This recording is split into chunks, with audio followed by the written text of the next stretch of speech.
Will, we can get started. Okay, whenever you're ready. Do you want me to start with the first timers? Yes, sir. Okay. Well, welcome everyone. If this is your first time joining us, we're happy to have you. You'll notice that you're muted and you're going to stay muted throughout the duration of the meeting. Everyone will, except for the committee co-chairs and any presenters who are making presentations. Following the presentations, the co-chairs will call on members of the public who wish to speak. You can participate by going to the reactions icon at the bottom of your screen and pressing the raise hand button there. It's the button that says raise hand. It's not the wave or the thumbs up. Only press the button once. If you press it a second time, your hand will go back down.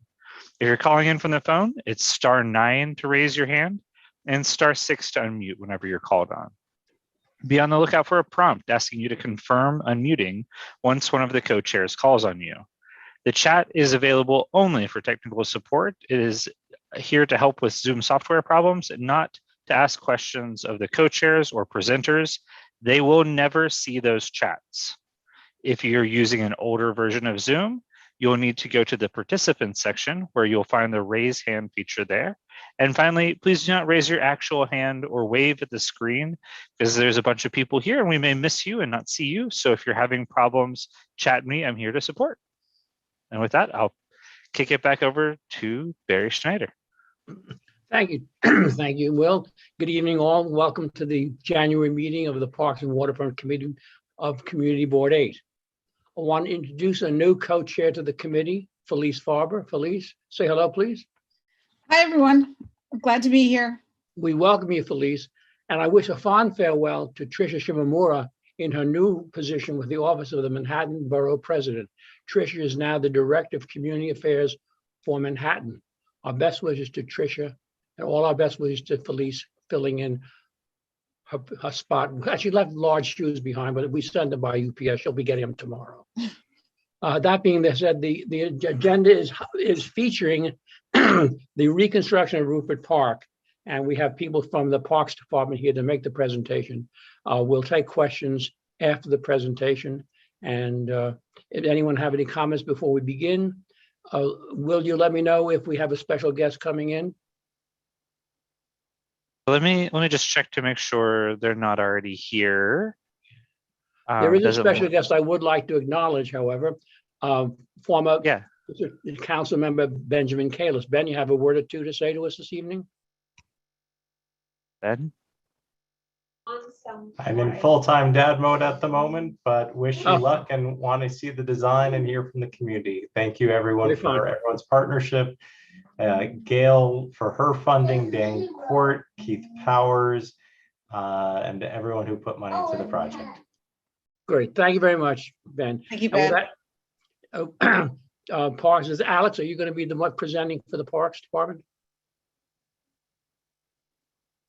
Would you want to? Yeah, there he is. Alex, go ahead. Sorry, we had a whole network server restart, so I think everyone's just trying to. I apologize about. I was on and then it was scheduled for 6:30, so sorry about that, everybody. That's it. Whenever you're ready, Alex. Okay. Will, should I put this onto my own screen and do it from there? Yeah, just share your screen. All right. You can do that right now. Oh, actually, really quickly before you do that, we do have a special guest. And it's our new council member. I'm sorry to do that to you, Alex. It's okay. No, that's totally fine. Welcome, Julie. Julie Menon, council member for the fifth council district. Please welcome to the committee meeting. It's wonderful to be here. It's great to see everyone, albeit remotely. And I just wanted to log in to say hello, to say I very much look forward to working with all of you. I know we have a very big issue for the community in terms of Rupert. I first of all want to congratulate Felice as the committee's new co-chair. That's wonderful. Look forward to working with you. Look forward to working with you, Barry, and the whole committee. And I do just want to say, I know all of you who've done such great work in the community board on this, and I will say I'm a former 7-year community board chair. I really believe in the power of community boards. So I have the utmost utmost respect for the work that you all are doing. We are in one of the densest council districts, as you know, in the city. We have a lack of open space that very few districts have the little open space that we do. So I'm going to be looking creatively at how we can increase our open space. I will be making an announcement in the coming weeks about a new community garden space that I've been able to locate working with the Parks Department. So I'm very excited to make that announcement. More to come on that. But in terms of Rupert, I first of all want to thank the Park Department. I've worked with Steve Simon for, well, I'd say at least 15, 20 years. Steve and I have known each other. We've worked together for a very long time. So I want to thank the Parks Department for their hard work on this. I've heard from so many neighbors about Rupert Park. I've heard from dog run owners. Many dog run owners have contacted our office urging that there be consideration for the dog run. So I look forward to the presentation tonight. I'm certainly open to that.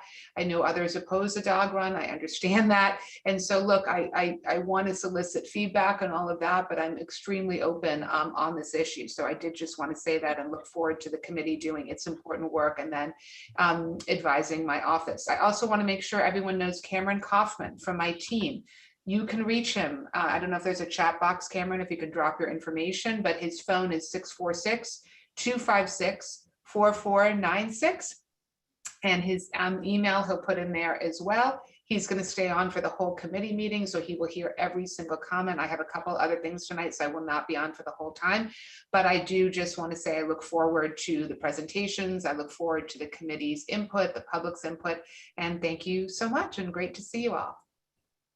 Thank you very much, Julie. Best of luck to you. Thank you. Thank you. Alex, it's all yours. Thank you, Barry. And I see Steve, I know you just joined. I didn't know if Councilmember Menon just made an introduction as well. Your name came up a few times. I didn't know if you wanted to say a few words as well. Well, I probably have to defend myself. I don't know what I don't know what was said about me, unfortunately. Some of it was blipped. Yeah, gosh, and it's going to be, it was live streamed and everything. Only good stuff. Only good stuff, Steve. Okay, well, I hope that's true. Okay. Well, let me just say that we were before the committee last month, as you'll recall, offering the concept plan for Rupert Park, and as promised, we're back this month, having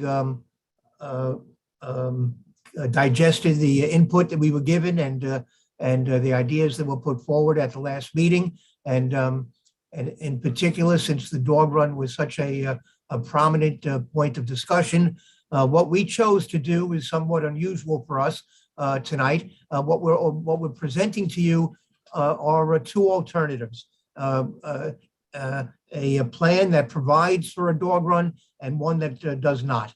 And so what we wanted to show you is how the dog run could conceivably fit in, what might have to give way in order to accommodate the dog run, and in order to have I think a true measure of where the community and the community board stands on this issue, so we can really hopefully get over the hump on this question and be able to proceed with this project, since we consider the project to be such a high priority for the agency as well as for the community. Let me just make two other quick points. Number one, I want to say that we're looking forward to working with your new co-chair, Felice Barber. We understand that we're also going to continue to be working with her predecessor in a different position, now working as the Director of Community Affairs for the Borough President's Office. And hopefully Felice will be a strong counterweight to that other guy who's the co-chair.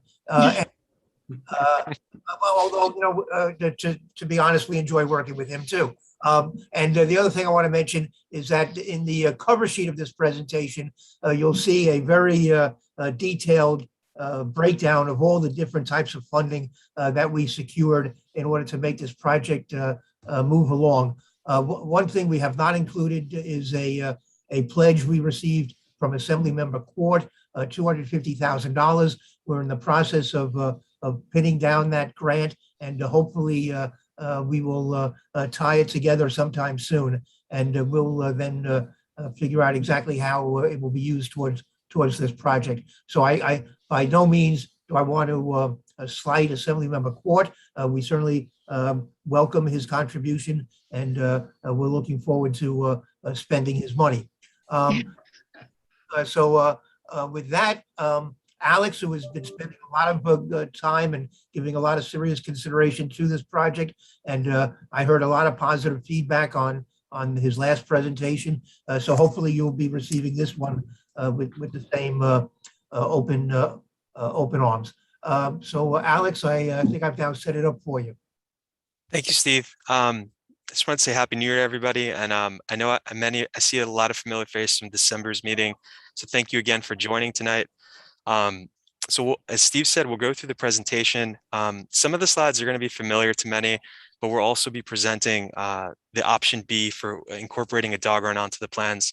And again, we have a total budget of about 8.894 million. And special thanks to former Councilmember Kalis, who secured about 5.2 million of that. And the size of the park is about an acre.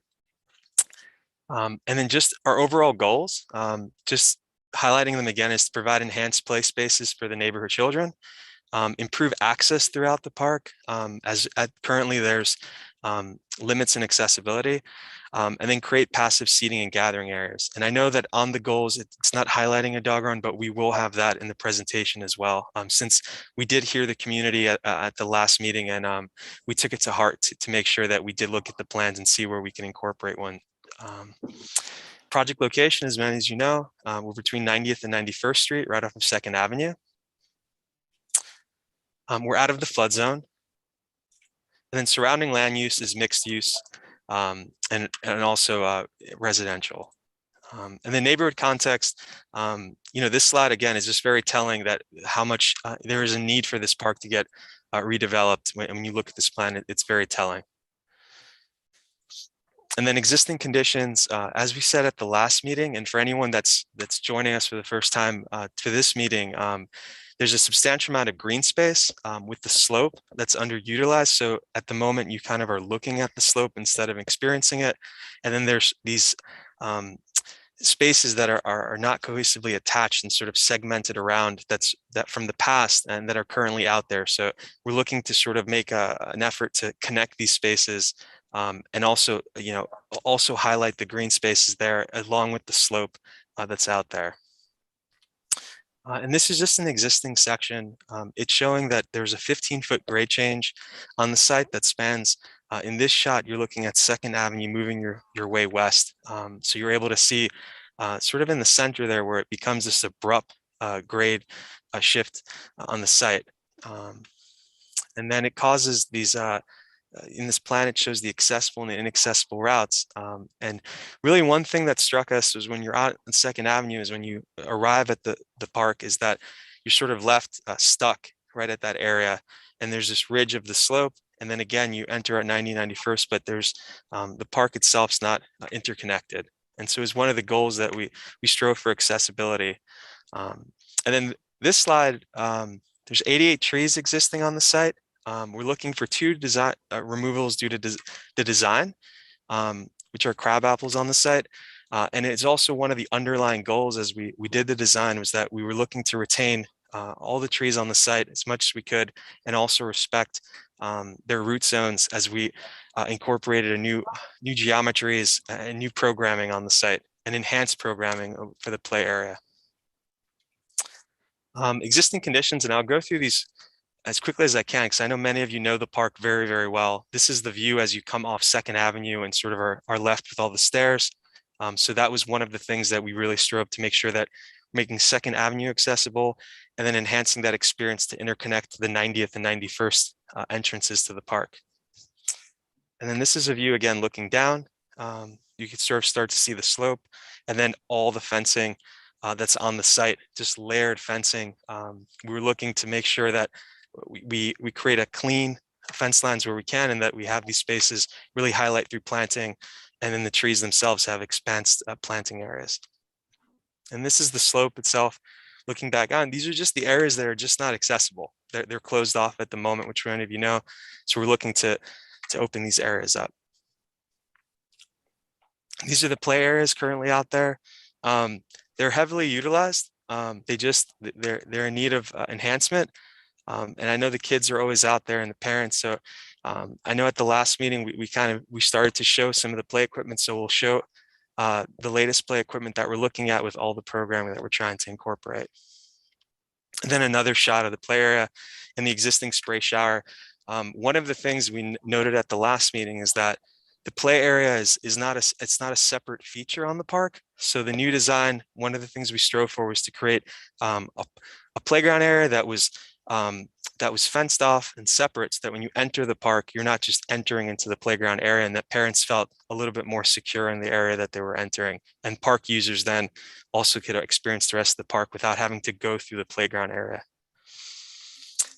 And then just existing conditions, 91st and 2nd Avenue, as we noted before, they're in fairly good shape. And then 90th Street, we'll be looking to reconstruct and fix. And then also the perimeter fence. There's currently a steel fence out there. We'll be looking to lower the fence around the perimeter of the park. So we have two schematics, and many of you saw the schematic that we previously showed, option A without the dog run. And I'll note, for anyone joining right now, we do have an option B that will follow this slide. But just running through from 2nd Avenue and then working our way northward across the site to the west, we're looking to remove the central entrance off 2nd and make two ADA accessible routes up to the park. We're looking to incorporate a seating area. And we have a placeholder for a future comfort station pending additional funding to happen towards the north of the site.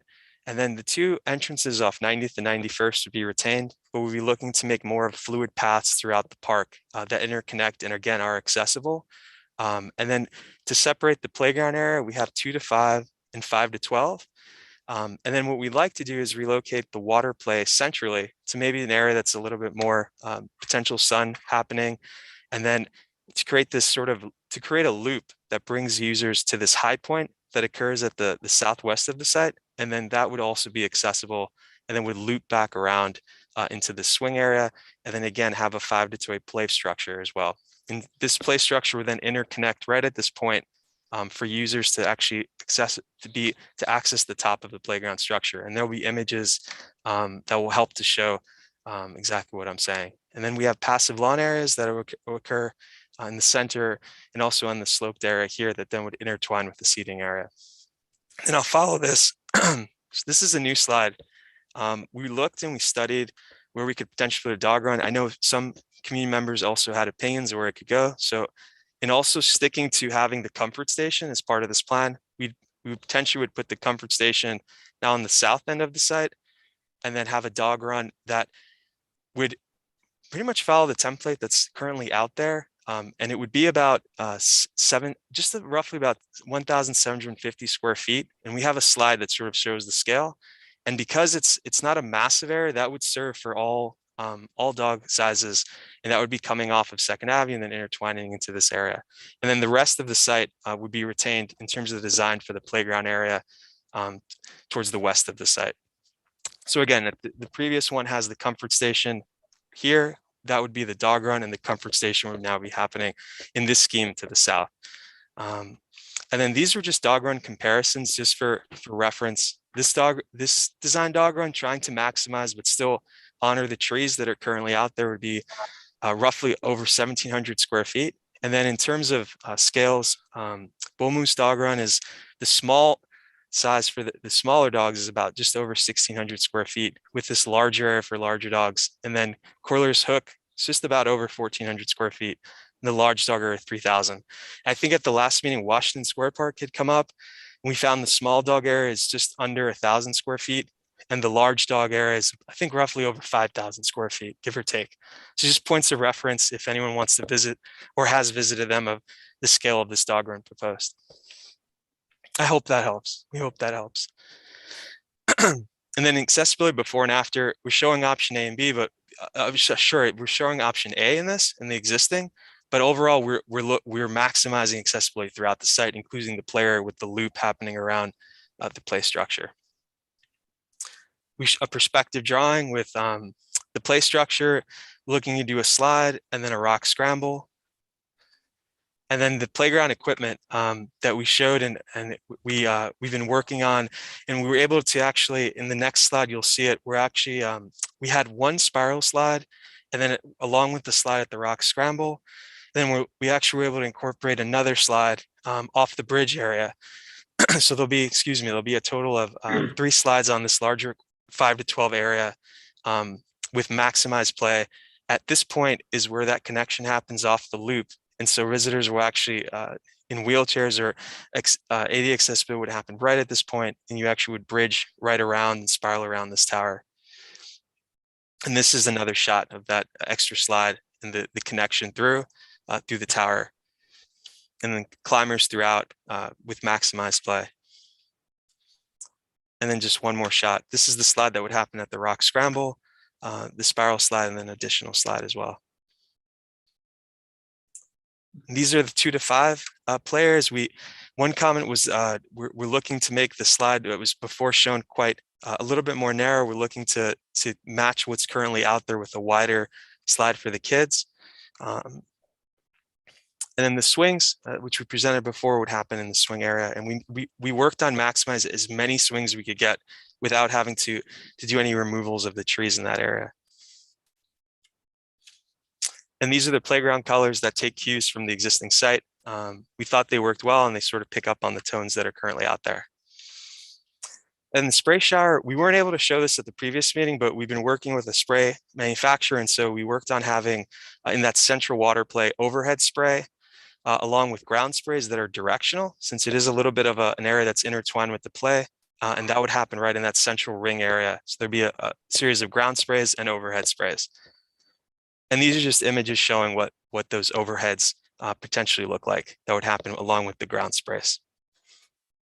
And then a section of the new park, just having more of a gradual slope in sort of in that center where it's very abrupt. It would now just gradually come down, but still have a slope, but just be a bit more gentler as you come down and be accessible for people to have lawn areas. Site furnishings, you see in many of our parks, along with benches with game tables and solar powered trash receptacles, which I think are currently out there. And so we will be incorporating them across the park, and a bottle filler drinking fountains. And then pavements and curves, just cues again that from the existing site with the exposed aggregate. We'd like to incorporate that in the concrete paved areas and then have a concrete hex block. I think someone at the previous meeting mentioned asphalt, and we'd be looking at doing concrete hex block. And I think we noted before we went into asphalt hex block. Our plant palette, sort of low maintenance and resilient plants, shade loving, to sort of be peppered around the site and within expanded planting areas. And then we'll have, these are 2 fencing diagrams.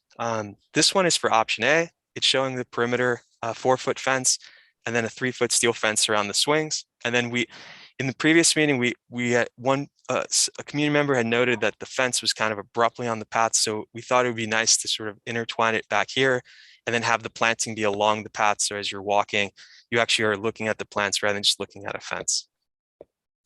And then this would be option B. That would happen with, that would be correlating to the dog run, to create a perimeter fence around the dog run area. And then our sustainability analysis, it shows option A. It'd be fairly in line with option B as well, but we just want to show that we're striving to stay in line with the porosity of the site that's currently out there by not having any additional pavements or impervious surfaces where we don't have to. And just want to say thank you very much to everybody. And we'll follow, we have the 2 schematic plans side by side. So if we do open it for discussion, that everyone could see the plans. So thank you very much. Alex, thank you very much for a very comprehensive and detailed presentation. I greatly appreciate it. As is our custom, we go to the members of the public for comments first, and then we go to the board members. Please keep your comments brief, concise, and to the point, because we want to hear from as many people as we can. So that having been said, I see Samantha has her hand raised. Will, would you unmute Samantha, please? Yes, and I'll remind everybody, if you'd like to comment or participate in any way, go to the bottom of your screen, find the reactions menu and press the raise hand button. Or if you're calling in from the phone, it's *9 to raise your hand. and then look out for a prompt to unmute. Go ahead, Samantha. Thanks for unmuting me. Appreciate it. Super excited to see option B. I'm part of the community of dog parents who has been really active and vocal about the renovation in this park. So super excited that we're seeing this here. But do want to flag that the dog community didn't notice about this meeting until about 3 hours before. And so the representation here to express advocacy for it is probably not going to be what it would have been had there been more notice. The biggest question I have on behalf of that community is really like, what's the decision-making factor between option A and option B? Because this community has been fighting for a dog park in this location for over a decade. And so we really want to make sure it's there. And we want to make sure that we bring the community everything that we need to make this happen. Thank you. To answer your question, the procedure is the committee will vote this evening. That vote is recommendation goes to the full board, which will be heard in February on the third Wednesday of the month. Be sure to get on the mailing list of the community board, cb8m.com, info@cb8m.com. And that's the procedure. Again, the community board is strictly advisory. We do not make laws. We merely recommend direction. Thank you. So Harley, I see you on the wishing to speak. Go ahead, please. Hi, how are you, Barry? Good. So good to see you guys over here, and this is so fabulous. I'm feeling so excited. I'm with Muslim Volunteers for New York. I just had one quick question that I heard that the gradient would be, the slope would be very like it wouldn't be very deep. And so I was just wondering that when we try to do entertainment events at Rupert Park, as you know, we do, park cleanup and entertainment events over the year. Would that be possible with these current plans to maybe have a movie on that end, or such, maybe like a small concert? With these plans, would that be possible? I can't, you're talking about the movies in the park that happen during the summer events in general, and just events. The slope would get gentler. I can't see why not. You could go on the passive lawn areas, and there's open paved areas, including the seating area in the lower area. So there's the passive lawn that bleeds out into the seating area. I can't speak to the programming of putting the movies in there, but I could say that the site would allow for that to happen if you wanted to do that. There's spaces created so that we actually were thinking about that as we did it, that you could sit on the lawn and maybe look at a movie in the park. I know I've gone to the movies in the park, and it's always nice to have a little bit of a slope when you're watching it. So this would open it up to that. I don't know I can't speak to if it would get onto the roster of parks to do that into. Steve might be able to.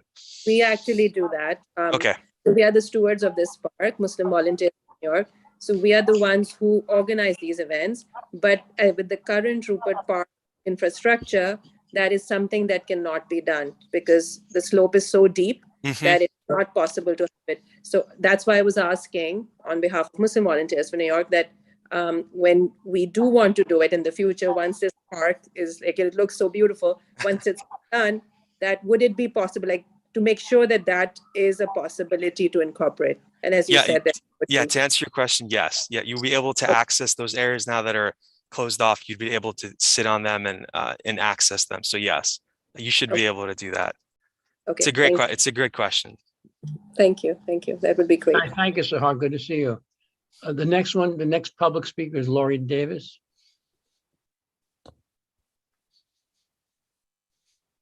Hi, thank you. Just to go on about the movies, on 91st Street, they do have movies in the summer. They've had an art show. I don't know who sets them up. I live in Yorkville Towers, but they do have events that are on 91st Street that has included movies. I know Beauty and the Beast was there. I don't know, they've had a Halloween party for kids. So I don't know who's in charge of that, but just so you know that. But really, I want to go back to, I think it was Samantha's question. Steve, you said that you're going to go back and your guys are going to look at this and, vote A or B. What would make the parks? I'm a dog owner. I'll put it out there. I am a dog owner. What would persuade to go to the first or the second? When you were showing A, I actually thought move move the, I'm in IT and I, do schematics and processes and all that side and move things. What you exactly did, move the future comfort station to where you put it, and the dog run is really where the dogs run around now. I don't bring my dog there a lot. I do bring her to another area because she likes the leaves. But what would persuade you not to choose the dog run when there is such a huge community? And because of a friend who's on here, I got the notice like an hour before. So some of people we really did not get notified about this meeting. Well, let me just say that back in December, I don't remember the exact date of that meeting, maybe it was December the 9th. We announced at that meeting that we would be making a presentation tonight. So that was a full month ahead of time. And I sent out a reminder this afternoon, but people should have been alerted to the fact that we were going to be making this presentation more than a month. I got the reminder. I'm sorry to interrupt you. I got the reminder, and I can tell you what time I got the reminder. I know. I sent it out, but right. But I wasn't at the December meeting, so I didn't know about the meeting, and I just signed up for the newsletter. So I did just do that. If you got the reminder today, I also used the exact same list back in December, and back in December in that same email, when I invited people to that meeting, I said we would also be making a full presentation on January the 13th. So I did notify people more than a month ago. In any case, put that aside. We are looking for guidance from the community board. We want to know exactly what the community wants. Our goal is always to try to satisfy the community. And although technically, as Barry pointed out, the community board is only advisory, the Parks Department takes the advice of the community boards very seriously.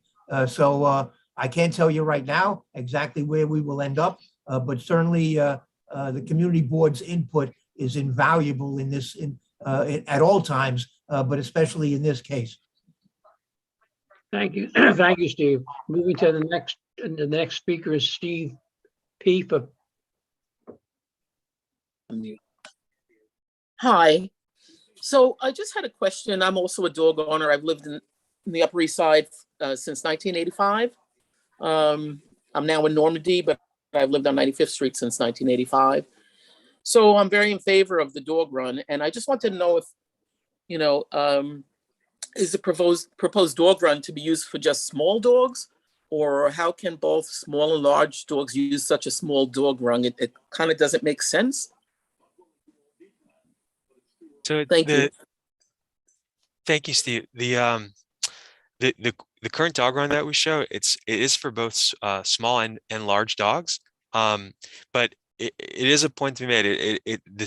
That's where we had the comparison to the other size scale dog runs. It's about a little over 1,700 square feet relative to other dog runs. It is on the smaller side. I wish I could have even more references, but we tried to get as many as we could, and then also maximize the area that we could do the dog run footprint into. But at the moment, we're aiming to make one large dog run there for all dog sizes, similar to sort of what's in line currently out there with the range fence that's out there. I hope that answered your question. Right. I hope you guys approve the dog run. Thank you. Thank you, Steve. Next speaker is Ms. Hammer. Thank you. I just want to say, first of all, I think it's a beautiful design. I live a half a block from the park, and I've been here for a number of years, and I enjoyed the park. I'm not a dog owner, but I'm actually in favor of a dog run because I enjoy seeing the dogs as much as I enjoy seeing the children when I'm in the park. And the other thing I just wanted to say is that I'm really happy that you're keeping most of the trees, because when comments were originally requested, there was something about there too much shade. And having all that shade in the heat of the summer is one of the wonderful things about this park. It really makes it tremendously inviting. So and I just want to thank you all for the beautiful work you've done. Thank you. Thank you. The next speaker is Boaz. Hello, I just want to say that I live just across, just next to the park. Option A looks perfect. Specifically now with the new normal that we're doing a lot of gathering outside with small kids. I understand the challenge of dog owners, but first of all, we need to think about the human, about the kids, about the next generation. Need to give them enough space. Option A, I think this is the original plan. Option B, if I understand, something that comes in the last minute. So I think that the majority, basically of the people in the area support option A. But regardless, amazing job. Amazing job, guys. Thank you very much. Thank you. Sarah Gallagher, welcome, Sarah.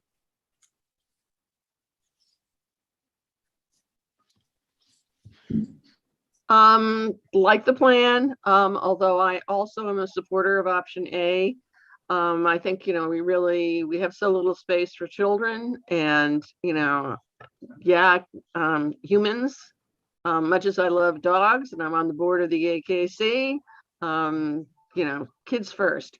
I'm the person who mentioned the tile, the hex tile last time. Please, hex tile also, you know, runoff, very acidic, and concrete, also acidic runoff, and of course the intense pollution that goes on with making concrete. There are greener choices out there, guys. Let's go for that. And the fence height, 4 feet just does not feel, especially in the current state of our city, just does not feel right.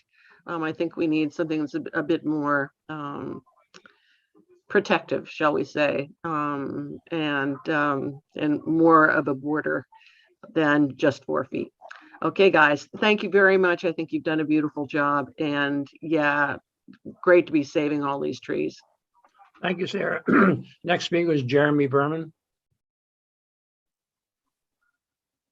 Yes, hi. I am a local resident and I'm also a dog owner. So I will be speaking in favor of option B. A couple points. One is that this isn't just sort of the status quo of, you know, no park at all with no dog run at all. And then like, are we going to add a dog run or not? A lot of dogs, including my own, already sort of play in the space where this dog run is now. And they already play in the space with big dogs and little dogs mixed without really much, you know, difficulty or drama. They're already doing that here. So to go with option A would actually be removing something that the community currently has, not adding something. Whereas option B, you're improving something the community already has, making it safer for the dogs and safer for all of the children, because the dogs have a go-to area to be in. They're not going to be running all over the rest of the park. And you are still giving new stuff to the children of the area with all these new play spaces they currently don't have. So option B keeps something great about our community and adds even more, and option A takes away something. So that's why I think for humans and dogs, it makes sense to go with option B. Thank you, Jeremy. Next is a familiar name and face, Benjamin Kalos. Thank you. Am I able to do a quick screen share? Will?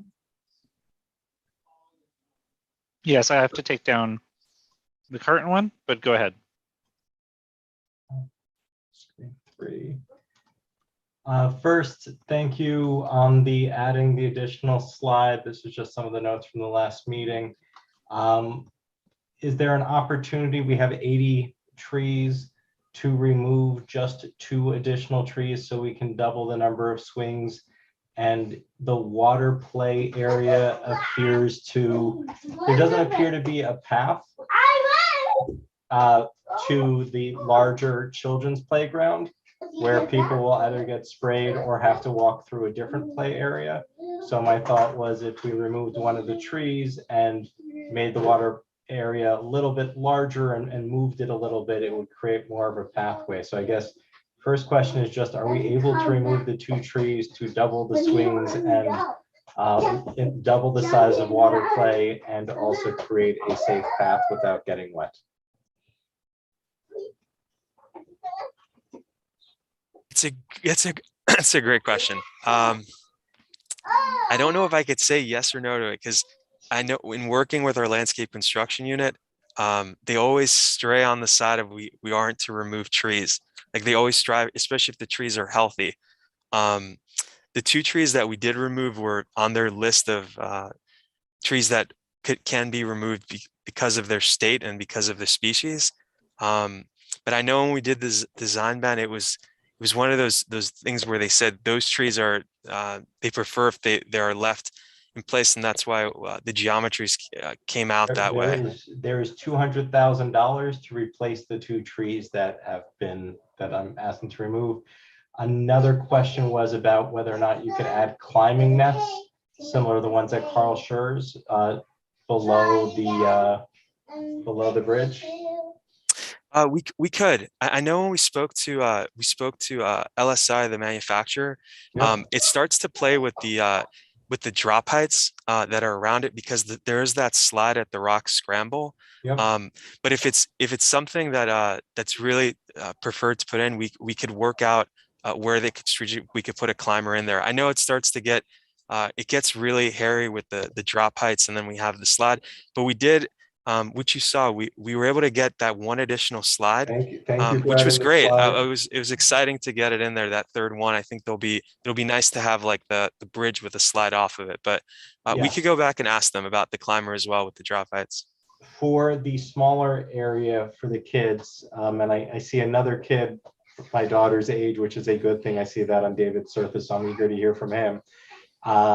The small piece that you have for the tots area is kind of a one-piece piece, which has like a lot going on, but not much space for the kids to share. So off the LSI site, they have 2 different options, and any of the 3 from the top area, including the kind of jumble area of the tube or the one that's in the forefront.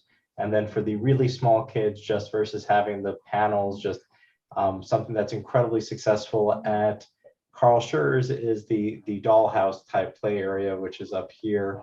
Or if you're going with the other theme, just something like this that's a little bit more substantial. And then I appreciate the inclusion of the overhead. Is it possible to include a lateral spray like reeds or a misting palm, so that the kids have something that isn't below them or above them? I think then the misting palm on the right, that one leaf that we show, I believe there's a single unit just like that does a mist.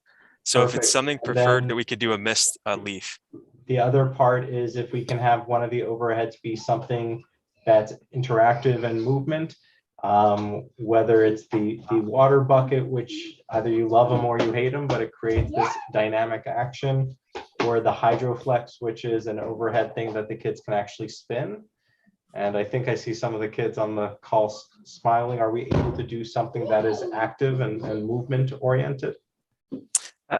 We could, we could go back to the manufacturer. I know they have but we can mention to them if there's something interactive that's also just in terms of longevity, if in terms of maintenance, that it has proven that it can be incorporated. So it doesn't become a headache in a year or 2, and then they have to come and remove it or something. But we could definitely ask. And with the lower area spray, with the Carl Schurz, the spray area, there's only like 4 or 6 sprays, and they're all coming from pretty far away, and it doesn't encourage the type of play. And whether you do an outward spray ring or alternating ring, if you are able to do sprays that form a pattern, it will invite the kids to kind of do what's in this photo. Are we able to use the ground sprays to form a pattern that will encourage the kids to take some sort of action? Yeah, we could look at the patternization of the ground sprays, and I think like I won't get into, but there's the thing that we have restrictions on square footage with the amount of water that we could do, but it's not to say we're still in we can look at how we can do that for a pattern in the water play area. Yeah, we do have restrictions on the amount of water that we can use from DEP. So, a lot of these are good suggestions, but we're not going to be able to do all of them because we would be using too much water. Then I would prioritize at least a lateral feature The Hydro Helix, I think, is a very good top spray. And then if you can't do the outward spray ring, then just trying to get as close as you can to the arch jet tunnel, but something that will bring folks. I think right now the site has 4 to 6, has at least 6, if not 8 sprays. So hopefully we can still do that. And then the other piece is right now, the current standard is that it gets turned on in the morning and then it runs nonstop all day until sundown. So you have 12 hours or more of water just running. And when you add the button, I think this will still use less water, even if you have 16 or 24 sprays. Is that we DEP won't allow, we won't be able to get 16 or 24, but we will do the best to do a variety of sprays. And then the last piece is, you mentioned moving the fence away from the path. I would ask that you keep the fence along the path, because what happens at the current park is that the kids will go behind the trees and play in that area.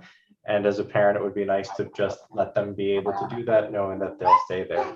Thank you very, very much. And it's fun to be back at the community board as a member of the public. And I'm really curious to hear from David Surface. Thank you very much, Ben. The next speaker is. Could I interrupt for a moment? Alex, what about his point that people would have to walk through the water feature to get from the swings to the play equipment? Is that going to be? Sorry, so it's a good point. What we're looking to do is the water player that's there. It falls in line with the square footage that we're allocated to the water play, but that we're looking to do directional, so that if someone is looking to walk through, they can still walk through there, and then the water would be sort of directional. It would be on the west end of that area. So it's not super clear on this plan, but you would be able to walk through there and technically not have to, get wet as we design it. But it's a good point. And one of the things we're thinking is, if the kids are, they're going from the 5 to 12, they could always walk, they can walk on that area there towards the east of it, but we'll be sure when we do the water play that it's directional. So it's not, it's not wetting anybody that's looking to walk through there to the swings, etc. And also stick with, as Leslie said, within DEP's restrictions. I think the other layer of this is, at the moment with the current water play, we'll have to we'll have to incorporate the latest standards with an RPZ, pressure that's coming to the site. And at the moment, I don't think any of that's incorporated. So as we do that, there's going to be new pressure guidelines, new water guidelines. We'll have to incorporate the latest standards when we do this. So we'll do our best, which we always do, to do the latest and greatest that's out there. And I can't see why we can't go back and see if we could do something interactive, as long as it falls in line with the pressure restrictions and everything that we're told to follow. I hope that answers that. I think the only piece is I'm looking at Mommy Poppins and some of the other spray pads that you put around the park, and I'm just hoping that we can get at least as many fountains as Bosque Fountain in Battery Park, or at Imagination Playground at South Street Seaport, or I'm now looking at Harmony Playground at Prospect Park, where I count just in one photo something like 30 sprays. So I'm also looking at Brooklyn Heights Pier 2 Uplands, which has the rings, and each ring has 8 sprays, and there's 4 of them. So I'm looking at 30 to 50 sprays at other parks. In Flushing Meadows Park, Corona Park has 8 per circle, and it has 10 or 20 circles. So like we're talking about places that have 80 or 100, and I'm just hoping I'm not asking for 100, but can we get more than 8? We definitely will try.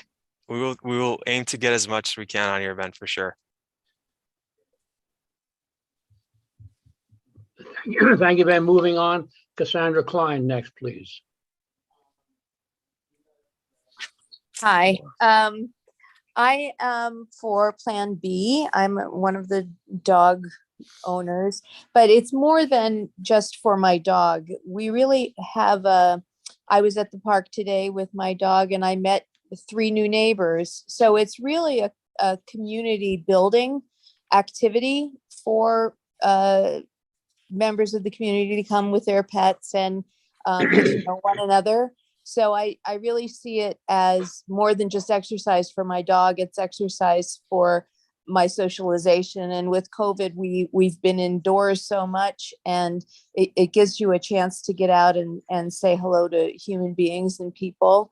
And adults are human beings too, and adults use the park. I appreciate the people who are there for their children, and I definitely see a purpose, that parks are for children, but parks are for adults too.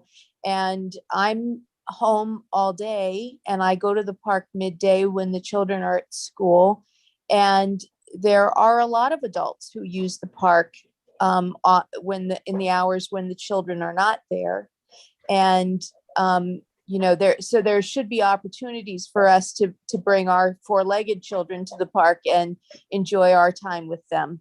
And so I, again, am for Plan B, and it looks as though there's room for everybody. And I can say that I think the children come and enjoy watching the dogs play as well. And I've never seen a safety concern. I look out for that, and I have seen the children observing the pets, and it, there could be something to learn for the children when it comes to animal husbandry and sharing our planet with animals and whatnot too. So I just wanted to put my 2 cents in for Plan B. Thank you, Samantha. May I remind, we have 15 more people ready to speak, so keep your comments pithy and to the point, please. The next speaker is Erin Elizabeth.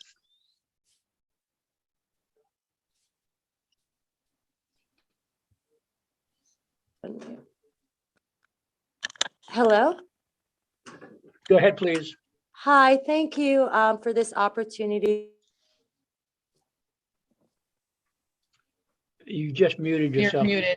Oh gosh, this is my phone right now. Sorry. Well, Erin, we'll come back to you because you seem to be losing contact. We'll now go to Mubin, please, the next speaker. And welcome, Mubin. Thank you, Barry. Happy New Year, everyone. I just first wanted to thank Parks for this wonderful presentation. It's very comprehensive. And the plans look, both for Plan A and B, look very comprehensive, well thought out, and are fabulous. 2 quick questions. I'm with Muslim Volunteers for New York, and my colleague Sahar Hussain was on earlier. I have a quick question about signage. One of our concerns as stewards of Rupert Park has been that, we do the fall and spring plantings for the park. And for a variety of reasons, the flower beds especially get trampled on both by children and dogs. And we've been requesting that the signage be increased and enhanced. But is it possible for us to get signage that's specifically in the flower beds? In the past, we were told signage is very standardized throughout the city. And so the signs we were talking about are not provided by New York City Parks. But if some thought could be put into that, where we can have very bold and clear signage asking people to not steer clear of the flower beds, and also signage that indicates that people are not permitted to clip or prune the flowers that are at the park. So that's my first question. And the second question is regarding the storage facility. I apologize if it's been mentioned. I'm actually overseas right now in a different time zone, so I'm not sure if I missed that comment, but are we looking to keep the storage facility where it is? Are we going to dismantle and have a new one, or are we going to upgrade the storage facility? It's a space that we as stewards use greatly. All of our New York City Parks Commission's equipment, as well as equipment owned by Muslim Volunteers for New York, is kept there. It's used to clean the park and beautify the park, but the storage facility is in pretty disrepair. And I'm just wondering if there are plans to improve that. And last but not least, I just want to thank Barry and Tricia so very much for their patronage, and Councilmember Ben Callos for the whom we could not have been there and been able to achieve what we did. And of course, New York City Parks and PFP for their constant support and guidance. So thank you. Thank you, Mubin. Moving on to Rochelle.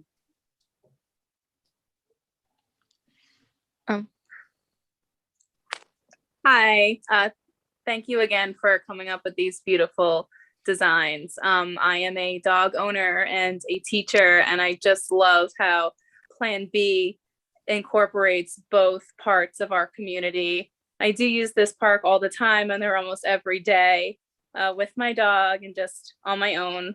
So I want to say that I'm a big advocate for Plan B. It really shows how our community can come together, and Plan A would really alienate a growing part of our community. So my vote goes for Plan B. It is beautiful. Thank you. Thank you very much. And Carolyn, please.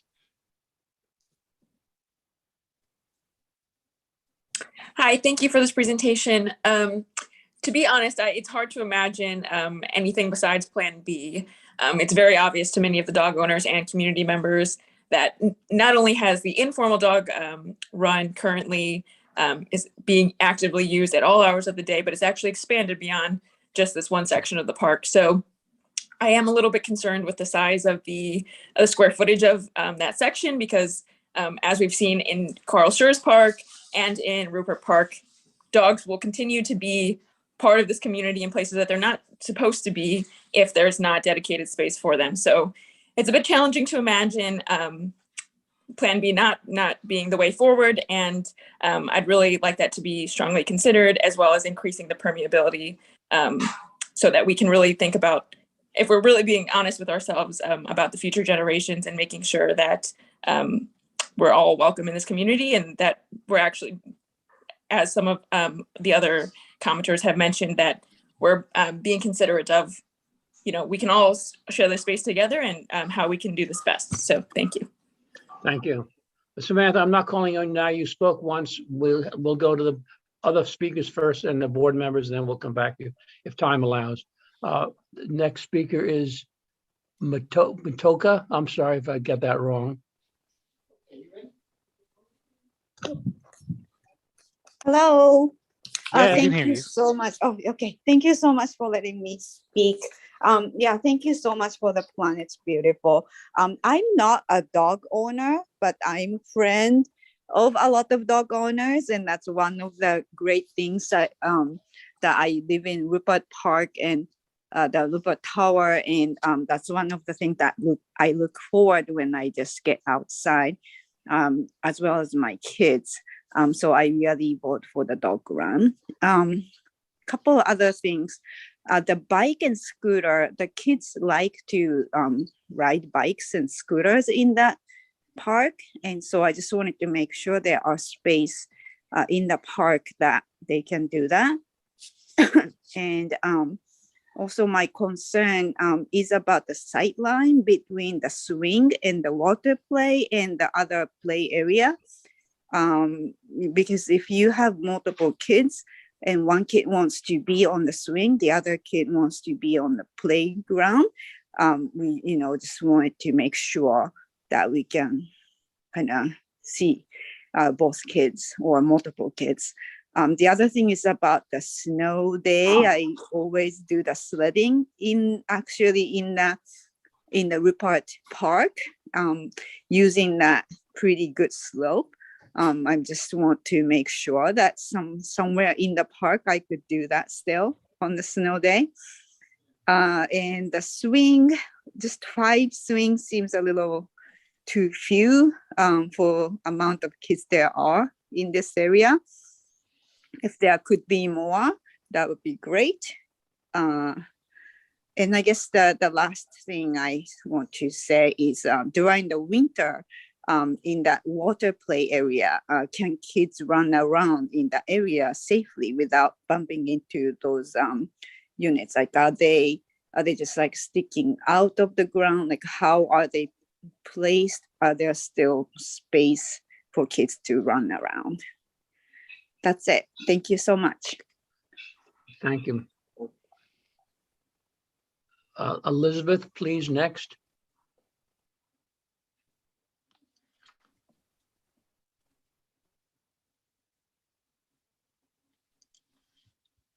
Hi, thank you for calling on me. And thank you, Motoko. I am a parent of a 10-year-old daughter and a dog owner. And I can speak as somebody who's transitioned in this community of having a very young child. I was very dependent on the park and the play facility, and now I'm just as dependent on it with a dog who's been a great support to my daughter and to my family during the dark days of the pandemic. I strongly advocate option B. I worry about option A because I saw what happened on Friday when it snowed and the park was closed. And I think if we don't, I don't remember the name of the speaker who was on a few minutes ago, if we don't have a dedicated space, I think we risk a safety issue. I would love to see, I know everybody, we don't have a lot of time, but I would love to see Alex zoom in on the proposed dog run section to just understand how it would work, how the entrances would work, the general design of that. I'd appreciate that. I know we don't have time to dive into it, but strong support of Plan B. Thank you for listening to the community. Thank you. David Surface is next. Hi, thank you for the presentation. We have two quick questions. My question is whether more will be done for pest control because we see rats all around where kids play. I can answer that. Thanks for your question. I can't speak for maintenance. I know that our maintenance crew is always striving to do their best with pest control. I can only say that a lot of the areas right now that are brush, leaves, they aren't accessible. I think as we transition to the new design and it gets reconstructed, regraded, site engineered, new paths, and then areas that are currently like sort of closed off, open up. There should be a little bit of mitigation, but in terms of pest control, I can't speak to it. I don't even know who to throw it over to, but I know they're always striving to do their best with it. And I know it came up at the last meeting as well. And I apologize, I don't have an ideal answer to the pest control question. Okay, thank you. Thank you. David's, we'll try to find an answer to that question and include it in the minutes of the meeting, which will be on the website in the next, well, by the time the February board meeting comes to pass. Thank you so much. And my son has a quick question. Go ahead. No, I don't. Oh, you don't have a question. Okay. Thank you. Thank you. Thank you very much. Thank you. Kristen. Hi, good evening. I just wanted to say that this is my first meeting that I've attended for the community board. So thank you to whoever posted this information by the dog run right now. Thank you, Samantha, I think. I just wanted to, again, just voice my support for option B. I think it's a beautiful option and it's something that incorporates the entire community and gives us all something to share. So thank you very much. Thank you, Kristen. Appreciate your comment. Tracy.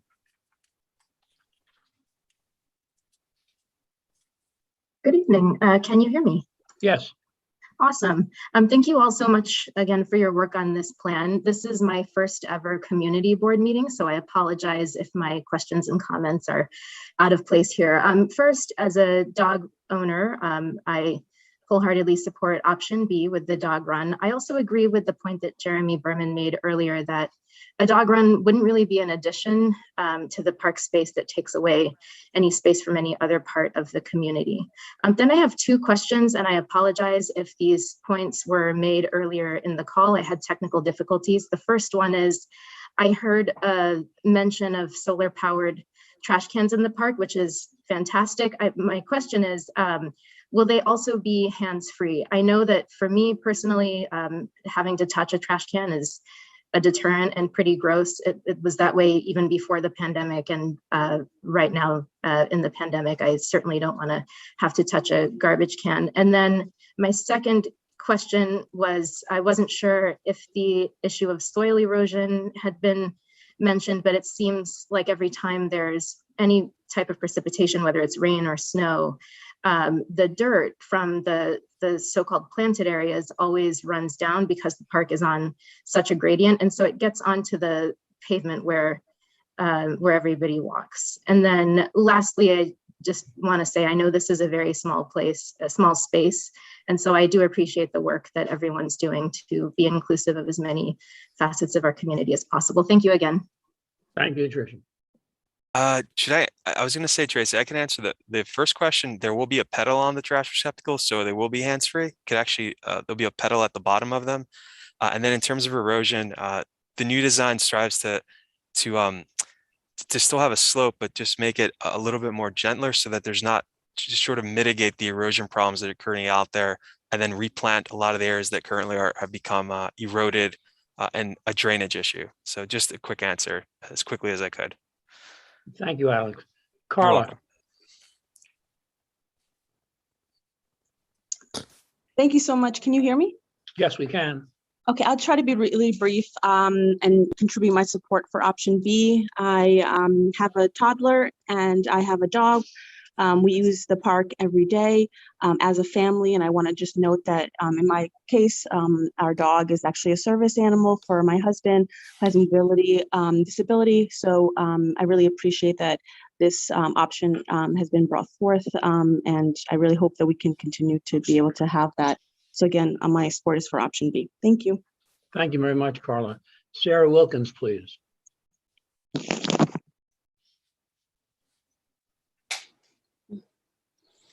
Okay, start video. Hi, good evening. I'm Sarah Wilkins, and I live in the Rupert Towers and for 20 years, and my studio overlooks Rupert Park. And it's wonderful that the park is going to be renovated, and it's long overdue. I'm very happy about it. I'm in favor of Plan A. And I'm going to talk a little bit about why, which has to do with the proximity of a dog run to people's homes in a little 1 acre Rupert Park. So, you know, after we had our last meeting in December 9th, I wanted to see, well, what do dog runs look like? I'm familiar with Carl Schurz, which is all the way over at the East River and far away from people's homes. And then we know that Central Park, where dogs are allowed to be off leash, is also far away from people's homes. And I went over to the west side and I looked at Theodore Roosevelt Park, where there's 2 runs, and it is also deep inside the park. It abuts a brick wall that belongs to the American Museum of Natural History, and there aren't residences anywhere around. And so then I went a little further afield. I went down to Washington Square Park, which Alex, you referred to in your presentation. And that's an 11 acre park. And they have 2 dog runs, and they're on the south side of the park. And they are directly across the street from 3 blocks of non-residential buildings. And the buildings there are NYU buildings, and there are other non-residential buildings. There is not a residential building across the street, or actually directly on any corner near the dog runs. And it appeared to me that it was very carefully situated that way, so that the noise from dog barking wouldn't disturb neighbors. And I also went over and I took a look at Tompkins Square Park. I used to live downtown for 20 years, so I'm very familiar with the park. And I went in to look at where the dog runs are, and they're centrally located. That's a 10 acre park, and they're centrally located and far away from residences on all sides. They are basically equivalent to a block away from any residence that surrounds Tompkins Square Park. And there are also park buildings and basketball courts between the runs and the north side of the park. So, and it was a warmer winter day when I went out looking at the dog runs, and I went to a few others also, but I'm not going to go into all of them now. But all the parks are larger, much larger than Rupert Park, and all the sites that I went to were pretty carefully sited away from residential buildings. The dog runs were. And so it was a warmer day when I was out, and I have to say I was surprised at how loud the barking was when I went there. I mean, it just seemed to bounce off the buildings nearby and reverberate around, especially those parts where there's buildings all around. And so, you know, Washington Square Park and Tompkins Square Park are 10 and 11 acres respectively. And as I said, the dog runs are, you know, strategically situated away from homes. And Rupert Park's only 1 acre. And I just don't think it would be possible to site a dog run far enough away from people's homes. I mean, I live on the 13th floor of Rupert Towers, and my studio window overlooks the park, and I can Sarah, hear. can I ask you to wrap it up, please, Sarah? Yes, that I can hear the dogs barking in Rupert Park on the 13th floor of my building. So, and then just I'm, you know, going to ask additional question in addition to the issue of noise. I've not heard anybody talk about, not one person talk about who's going to maintain this, who keeps it sanitary and clean. Is there going to be a limitation on the number of dogs that can be in there at any time? I don't know how these things are managed. Who's responsible for this dog run? And then who do we call if there are problems? So I grew up with a large dog, and who had a lot of energy. And I understand that people want to be able to let their dogs run. I truly, truly get that. But I do not think that every park is appropriate for a dog run, especially this teeny weeny little park. I don't know if there's any parks in Manhattan that are as small as this that have a dog run. I just don't think there are. A lot of the other parks are over on the FDR. They're Sarah, on the please, River. I'm going to have to ask you to wrap it up now. Okay, well, you didn't ask anybody else to wrap it up, so. Thank you very much, Sarah. Next speaker is Mary Weber, please. Hi, am I unmuted? Yeah. Yes, you are. I just want to let you, I was devastated when I initially heard that there wasn't a dog run included in the plan. So I just want to thank you all so much for listening to the feedback of the community. And these plans are really very exciting. So thank you. I just wanted to add my voice for Plan B. I haven't been able to have children myself, which is something that I've already been struggling with. So that initial plan really added salt to the wound, making me feel very excluded from the community. So Plan B is really a much more inclusive version that I think brings us all together. So again, I just want to thank you and express my support for Plan B. Thank you very much, Mary. Next speaker is Allison, please.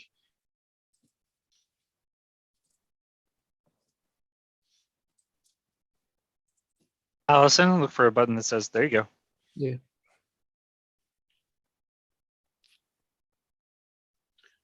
I can't hear you.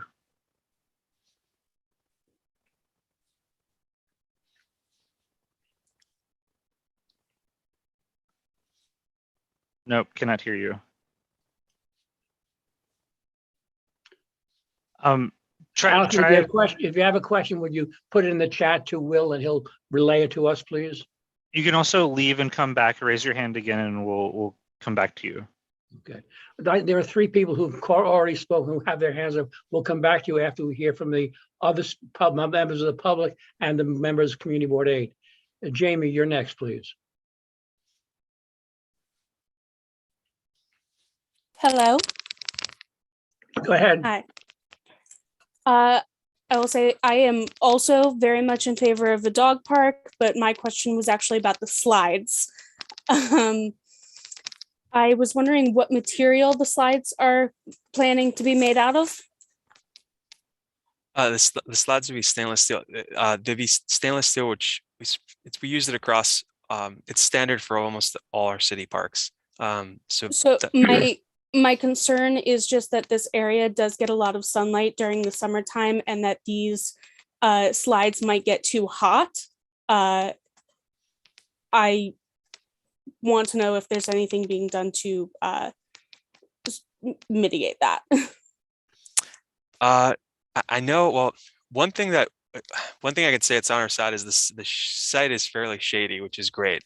But in terms of the material, we use it as a standard for all our playground, for pretty much all our playground equipment across the city, just because it's so resilient. It could take a beating and longevity, and we don't we don't use, the alternative is plastic, which it won't be able to survive in I think in the environment of the city and longevity wise. So it's from the company that creates them. They're reputable. That they tend to. That's what we typically use, is that the steel. But one thing I could say is, luckily the site itself is fairly shady with the canopy, so it'll be on our side with a lot of elements that we won't have a high heat index happening, in the park. I hope that answers your question, Jamie. It did. Thank you. Thank you very much, Jamie. And the last member of the public to speak now is Stacy Millman, please. Hi, thank you. I live in Knickerbocker Plaza on the side of 91st Street on a pretty low floor. And I would like to share that I've had no issues with the noise from the current dog park. I am a fan of Plan B. I think there's a very clear need for a dog run. There's been an increase in dog ownership, and the closest one is a 15 to 20-minute walk. And I just wanted to thank you. I think Plan B looks wonderful. Thank you very much. I see a new hand that I hadn't seen before. I see two new hands, Antonio and then Kaitlyn. Again, please keep your comments to the point.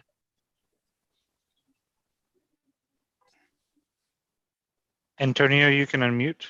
Look for a button on your screen. Can you hear me? Yes, we can. Yes, hello. I'm in favor of Plan B because I'm disabled. I'm a disabled vet and I have a service dog.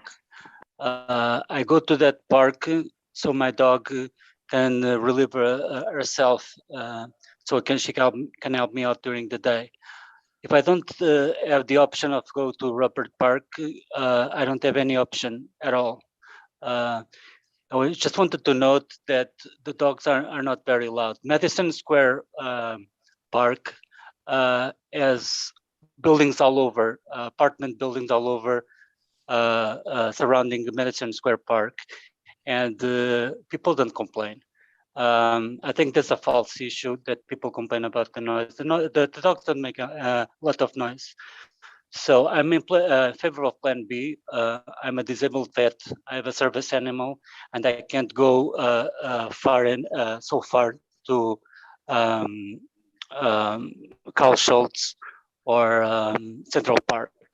So I appreciate everything that the committee has done and the people that are in charge of this renovation have done, and I strongly support Plan B. Thank you very much. Thank you, Antonio. I see Allison is back with a smile. Perhaps you can get on unmute Allison and we'll hear her lovely voice. I don't read lips, Allison. Do you have a pair of headphones nearby? No. Okay. Do you want me to just read what you said in the chat? Okay. Allison was in favor of Plan B and asked to be mindful of drainage, and the John Jay sprinklers are terrible due to water backup constant. Very well said, very pithy, nicely done. Now we go to board members who have not spoken. We'll go to Rita Popper first, then Barbara Rudder, and if no other board members sign on, we'll then go back to those folks who have spoken before, and I will give them 90 seconds. Go. I want to thank Alex and Steve Simon. I think you did a great job. And Barry, your expertise in this area is primo. Congratulations to Felicia. I live across the street. I have taken my children, my grandchildren. I have lived here for 46 years. That park is not 46 years old. It's about 42 years. It was an empty lot. Right now we have the Wild West. The dogs run wherever they want, wherever their owners let them run. I have only one concern as a parent, as a grandmother, and that is safety. And I don't think that the fence around the park at 4 feet is really enough. And I will tell you why. When the fence was this high, people scaled that fence to get into the park during a new snowstorm. And as far as snow goes, we have 96th Street between 2nd and 3rd Avenue, which is a pedestrian plaza. So Sahar and Mubin, that is the perfect place for your movies. That's exactly what we have had for all of the surrounding area, and it was very successful. The reason I feel about 4 feet is kids, A, who are tall enough and agile enough can climb over, but more so that we do have a homeless problem, not any more than anybody else and not any less, is that they will go over the fence and sleep in the park. Sleeping in the park is one thing. It is using the park as a bathroom, using the park for things that you shouldn't be using a park for. So I hope these are taken into consideration. I am very, very, very adamant about the height of the fence around the park. Thank you guys, did a great job. Thank you, Rita. Thank you. Barbara, then Billy, and then Judith. Hi, I have just a couple of points. I'm not a dog owner, but certainly if the community wants it and the community board wants it, I would vote for it, but with some caveats. I think some of us remember the very difficult, the lack of kumbaya, to put it mildly, with dog runs. So I would really like a little pre-work with the community to say, do you really mean it that big dogs and small dogs can be in the same place? Number one. I think that Judy will remember about the flooring, that big dogs wanted one flooring, small dogs wanted another flooring of the dog runs. It was terrible disagreements. Can there be an agreement before we build this? We take away space from people and there can be an agreement. Taking care of it was a point. Will there be agreement that they will self-monitor and make sure that they clean up the poop after and all of that? The rats part, if you listen to the Rat Academy that we had, one of the many reasons there's rats is that they eat the dog poop, that there's food caught into it. Pretty disgusting, that Rat Academy meeting. And I hope that if we do vote to have it, the dog run, that the dog owners would take ownership and agreement and maybe some discussion beforehand. And I really am worried that what sounds like, oh, it will all be wonderful, won't be wonderful once it happens. So that's my discussion about the dog run. Second thing, I want to thank Sarah Gallagher for bringing up the environment, something we'll talk about after, but the environment is a major issue. And I hope that the flooring, the plantings and so on, that the latest environment controls post-Ida will be taken into consideration. So that's my second point. My third point is what I've heard all these years with Rita talking about it, and we talk about it, is that it isn't just the slope that gave the runoff, but that there really was broken infrastructure. Am I right? That the pipes, that the whole system was broken. Will this plan take care of it so that we are able to water the plants and so on, and that there aren't the holes for the rats to get in? I thought that was one of the problems with rats. I don't know if you want to answer it. And I guess the fourth question I have, no, Barry, you don't want to answer it? Is that what you're saying, Barry? I see your head shaking. No. And the fourth question I have, if you were to get more money, besides the comfort station, is there something more you would do in this playground? Should we be advocating? I know that Julie Menon has the $1 million that she wants to spend. Should we be advocating for more money? Is there a reason and something more that would happen to it? those are my 4 points I'd like to make. Thank you, Brian. We'll ask the Parks Department to answer those 4 points and get the answers back to us, please. Thank you. Billy, and then Judy, and then Felice. Hi, I wanted to thank everybody from the Parks Department for the terrific presentation. And I want to thank Barry and Tricia, who's not with us anymore on this committee, and our elected officials who have done so much to push for a new Rupert Park, and single out Rita Popper, who I know has been vocal and fighting on this for a long time. At our meeting last time, I think one of my questions was, would you come back to us with an alternative that includes a dog run? And so I'm really pleased to see that you did. I also want to take very seriously the concerns of Sarah Wilkins and others about the noise. And I just want to put it to Parks to ask 2 things. One is, would you respond to Sarah's analysis of other dog runs where it does seem like residential property is a little farther away from the dog run? And 2, if you implement a dog run in Rupert, is there a way to do it on a pilot basis, such that we could actually study the noise, see, whether, as Barbara was talking about, that we're actually having a clean dog run, right? That it's being well maintained. Is that a possibility in your toolkit so that we could better understand the impacts? Those are my questions.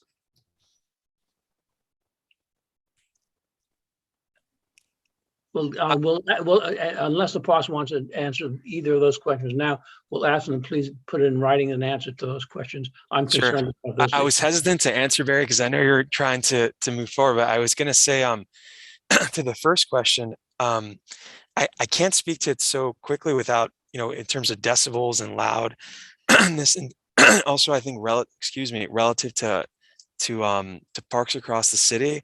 So we could look at it, maybe see other parks and see if there are any studies from the community, if there are any, what people have been saying about other dog runs in proximity to other buildings. We're happy to respond to that. And I think in terms of the pilot question, I can't say, because typically pilots, it sounds almost like temporary. So again, I think we could take the question and see internally, we could respond to it. But I at least wanted to say, in terms of the loud, in terms of the noise, without having a decibel reading or something in front of me, I can't say in terms of parks and in context for the rest of the city, without maybe like looking at it and giving an appropriate answer, Billy. So we could take the questions and then respond to them if we get them. Thanks very much, Alex. Now Judy and then Felice. Judy. Thank you all. I think you did a fabulous job. Thank everybody at Parks. I always think you do a fabulous job. Couple of real quickies. Number 1, have you already sent the presentation to Will? If not, will you please, Alex? I think we have, and we will if we haven't. It's on our website. I'll put it in the chat. Okay, great. Number 2, I agree wholeheartedly with Rita. I think the 4-foot fence height, whether it's Plan A or Plan B, is just out of the question for this park and the use it's going to get. And I would like to see, if we pass a resolution, that is part of any resolution that we have tonight. Next is plumbing. If we go with Plan B or we go with Plan A, whichever plan we go with, will you put in the plumbing and whatever is electric, whatever is needed for the park house? Because we will use Dan Court's first money, $250,000, and we will now start raising money for to get the rest of the money for the park house, so that hopefully we can raise it and it can be built at the same time the park is built. But in case it isn't, we want to make sure, and this should be part of the resolution, that the plumbing and electric and whatever else is needing is part of the plan when you build the park. No one answered about where the Muslim volunteers storage facilities, what happened to their storage stuff. So maybe somebody could give us a quick answer about where that's going to be if we don't have a park house in the beginning.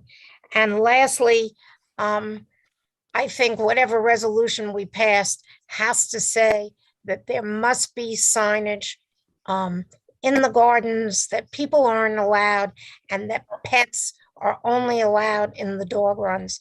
I think signage is a really very important part of this. And I guess just one more thing, the fencing around the dog run, and maybe somebody can answer this, is how high is that? And is the entire dog run fenced in? The fence, we're showing it at about 4 feet, and it will have to be entirely enclosed with a gate as well to enter it. There's different versions across the city, but typically it's going to be about 4 feet, and it will be enclosed, to answer that quickly. Thank you. Police, Thanks, and I Judith. see we have Sharon Pope Marshall will be the last speaker from the community board. Then we'll go back to those who have their hands raised. Yes, I see you, Rita. We're going to get you. So thank you. I think this was a great presentation. I really appreciate all the effort you put into this. Just a couple of questions. Will there be water in the dog run? I know it's an issue in helping dog owners clean up after themselves. So just wondering whether there'll be a source of water there. Yes, there will be.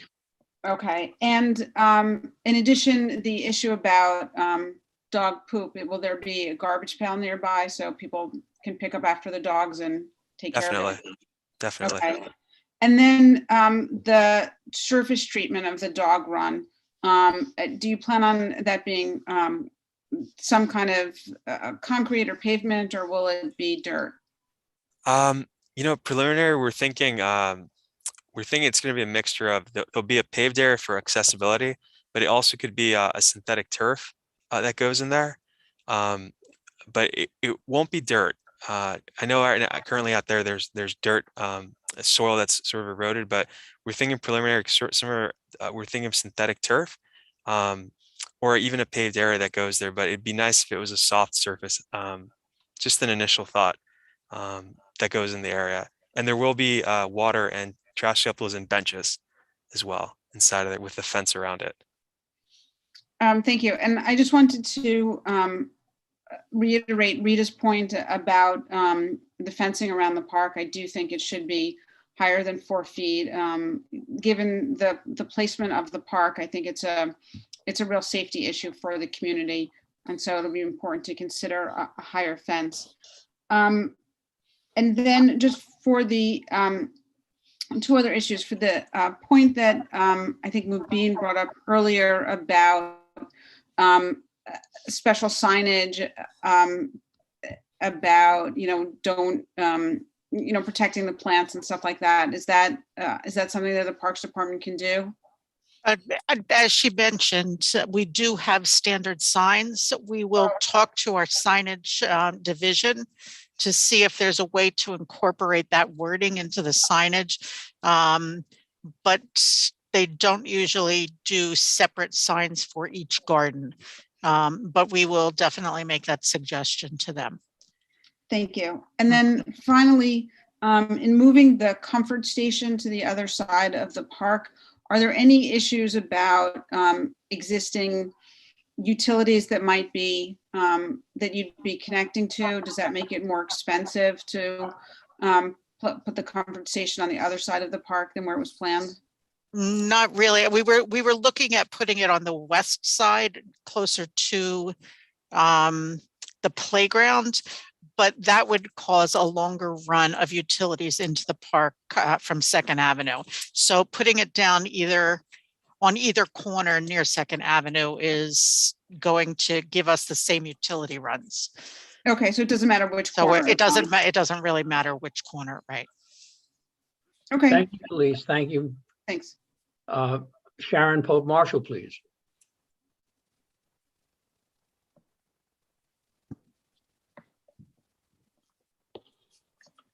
Hi, and good evening. I also would like to thank the Parks Department for their new plan. It was very comprehensive and really appreciated the effort.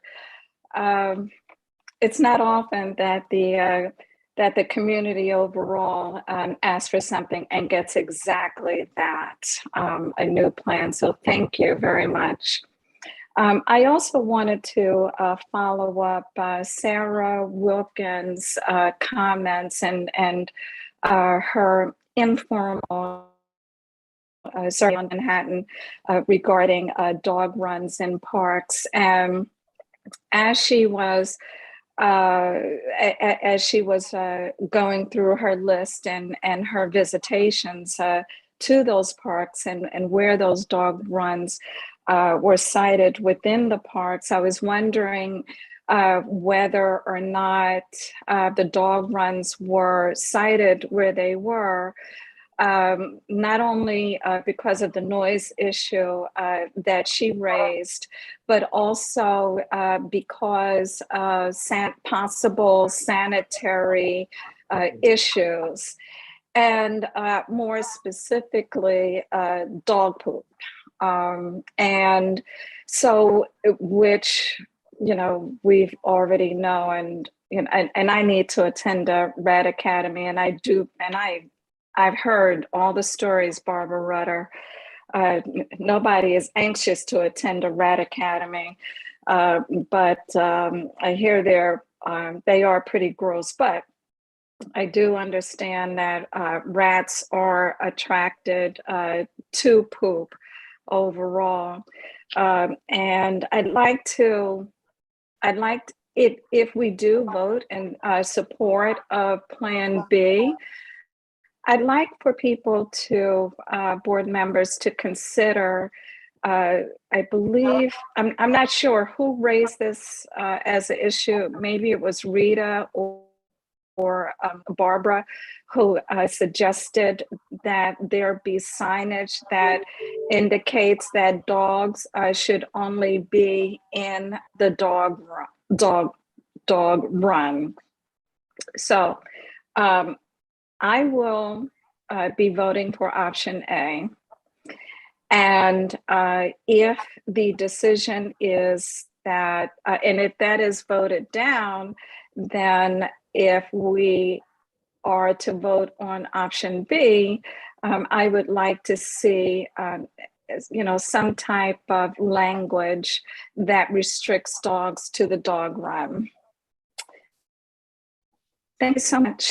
Thank you, Sharon. Thank you. We have what? Go back to Rita Popper, please. We have another member of the public who's spoken before. We'll get to you after the board member has a comment to make. Rita. Thank you, Barry. Barry, you remember when you and I were on the 2nd Avenue subway when they first started digging, remember? And they dug that big hole right here on 92nd Street. The one problem that we got, they didn't care about the machinery going down. They didn't care about with two things, was garbage pickup and rodents. On behalf of the 3 major buildings that surround this park, and even across the street on 90th Street, the walk-ups, is can we do rodent mitigation before construction starts? Because right now the park is overrun with rodents. So if we let them and we scatter them, we're only going to share them with everybody else. And I don't think that we'll get any thank you notes for that. That's not being a good neighbor. No, I agree with you. Steve, can we incorporate road mitigation? Oh, yeah, absolutely. We should be doing it now. So I'll look into that tomorrow. We should be doing it as on an ongoing basis. And but I would not say that this project is analogous to the 2nd Avenue subway. We're not going to be doing that level of excavation. I mean, Alex, how deep do you think we'll be excavating in this project? As deep as we need to go for water supply, water, sewage, but nothing like the 2nd Avenue, nothing that extensive. But we should be doing rat mitigation no matter what. So we'll increase our efforts starting as soon as we can. Thank you. But but Barry, if I have the mic for a moment, let me also say that I have to acknowledge that Ms. Wilkins is correct, that in general, whenever we place dog runs, we do our best to put them away from residences for reasons that have already been stated, mostly because of noise. But where we have the option, we do place them away from residences. And frankly, that's one reason why we have been hesitant to include a dog run in this plan. But we are now doing our best to respond to what the community may or may not wish to have, but we will see. And let me also say, make it clear, I think maybe it was Rita, somebody I think raised the point that we need to have a group. We need to have an organized group that will help us to maintain this dog run, or else it will never work. And maybe that group can also figure out how to make sure that the small and larger dogs will be able to coexist. And in response to, I think, a point raised by Billy Freeland, if it doesn't work out, if this turns out to be a problem for people in the community, then we always have the option to close it and to do something else with that space. Where this is not something which is, we are always trying to acclimate ourselves to conditions as they arise. And if this is a problem, then, and if the community board tells us, forget about this dog run, turns out to be a problem, we don't need it anymore, we will certainly try to address that issue if that's what you tell us you want. Thank you, Steve. I see two new members of the public who have not spoken before. Traditionally, after we have gone to the full board, we do not go back to members of the public. But in this case, I'd like to entertain those folks who haven't spoken before. And again, 90 seconds, please. Make your point, and we'll move to the next speaker. The speaker I'm calling now is Denise Shira. Good evening. Good evening. Thank you very much. I just wanted to say thank you very much. I think the design is fabulous. I'm voting for Plan B. I have a dog, and I have to say, throughout the lockdown, I've been living like a hermit, and I just go over to the dog area in the park and meet so many people. It's been a lifesaver. And the other point I just want to make about the poo, there's already loads of dogs in the park. I'm not sure I think the dog run actually will be cleaner, because every dog owner I know picks up the poo. So I actually think it will be cleaner than what it already is in the park. Thank you very much for letting me speak. Thank you. Next speaker is Kaitlyn Wilson, please. Thank you. And I just wanted to respond to this comment that dog runs haven't traditionally been placed near residences. Just because that has been the situation in the past does not mean that's the way that we should proceed. If we thought about all issues like that, we would never make any progress as a society. And as the former speaker just mentioned, all the dog owners in this community that are responsible share the same concern for sanitation. And yes, having a dog run will improve sanitation. We hopefully won't be seeing nearly as much dog poop on the sidewalks, because there will be a central legal way where you cannot be cited in an outdoor space to bring your dog. Thanks. Thank you very much. We'll go back to Samantha. 90 seconds, please. I'll take it. I don't even think I need 90 seconds. I just want to address the community board directly, because I think we've seen a lot and heard from a lot of people here who are pro option B and who are dog owners, but that doesn't really seem to exist on the current community board. And just as a reminder, if we're listening to the community, they've shown up time and time again. The first planning meeting for this park, if you look back at the community board notes, it is the most requested feature. After the park design showed up without the dog park, people inundated inboxes. Had we had more notice, more people would be here than we're already here tonight. We want this. We're going to continue to fight for it. The other two pieces I want to address, because they were community board concerns. Barbara, I will personally organize the group to align on the flooring for the park and also for the preservation of the park.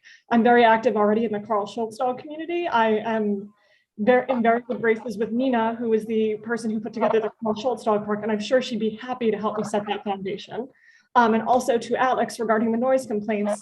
I live in 12F in Knickerbocker Plaza. It overlooks directly. I'm sorry. Continue. I'm sorry. Okay, I overlook 12F, which is directly in front of that dog run. My window faces it. I will volunteer my apartment for a pilot noise test if you would like it. Currently, there's already dogs. You could test it tomorrow. You have access. Feel free to get in touch with me. Will has my information. That's all. Thank you. Thank you. Mubin, please.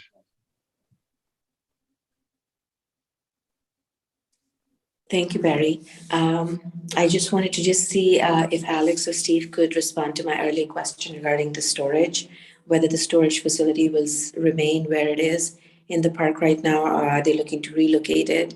And if it is going to be there in the park, if they're looking to overhaul it, because it's in a great state of disrepair and is very essential to the work we do. There's a lot of equipment, a lot of tools that are kept there at all times. And thank you for the responses on the signage earlier on. Mubin, you're referring to the box-like structure in the back of the park. Is that correct? There's a little shed in the back. I'm sorry. There's a shed way in the back of the park. She's nodding yes. She's muted right now. All right. So that would come out, and the eventual situation would be that we would have some room within the comfort station / park house. And we'll have to come up with an interim solution, maybe a job box, something like that, which we would have in the park until such time as we have we can build the park house. So Steve, we do have a job box there which we purchased and is housed there. And we have the storage because we have a lot of chairs and equipment that we own that we use specifically and only for Rupert Park. So it's currently already housed and there is a job box there. But it's always the storage at the back is in really bad shape and it's always flooded. So we find that our equipment is ruined every time we go and we have to clean it out, etc. So I don't want to belabor the point, but I think you get the issue and the point here. The shed cannot remain. I mean, that's within the that's within the zone where we're going to have the new spray shower, and it's it's just not worth rebuilding as you just described. So we'll have to come up with a different solution. Okay, thank you. The next speaker from the public is Lori. Hi, I just want to address Barbara's comment about big dogs and small dogs. I have a small dog. I know Elizabeth has a big dog. Stacey has a small dog. They all play together. My dog also plays with, well, until they moved, a Bernedoodle. So my 21-pound dog paid. And I will tell you as a dog owner that if I see a dog owner who's not responsible, that is an aggressive dog in a dog park, I open my mouth. I think the majority of us here are all that we don't want to see the poop, as we said. We don't want to see aggressive dogs in there. On the snow day, a dog barreled into my dog on 91st Street. As Elizabeth said, the park was closed. I live in Yorkville, and I opened my mouth. And the comment the guy said to me was, well, they're dogs. No, wrong comment. If your dog can't behave, it shouldn't be off a leash. And if we don't have the dog run, you're going to have more of that on 91st Street.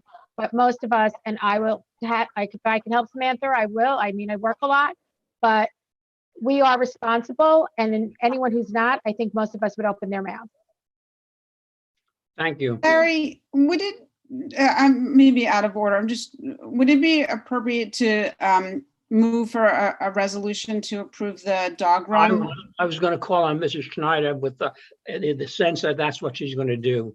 It's in the family genes. Go ahead, Judy. Judy.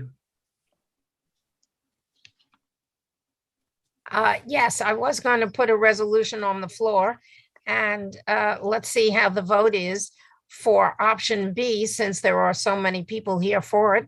If it doesn't pass, then we can go to option A. I would like to have a bunch of whereases, such as the exterior fence height, the plumbing be installed, even if the money for the park house is not available at this time, signage, etc. We can fill in all the whereases that we discussed tonight. I don't think we have to go through them, but that's my motion for Plan B. Is If there a some- motion? Is there a motion to approve? Barbara Rudder raises her hand. Is there a second? Rita Popper has a second. Yeah. Good, thank you, Rita. The question's been, all in favor of calling the question? Any opposed to calling the question? Okay, we'll do it the way we've been doing it in the other committee meetings. If you're in favor of the motion, you do not have to do anything. If you want to vote no, abstain, and not voting because you raise your hand.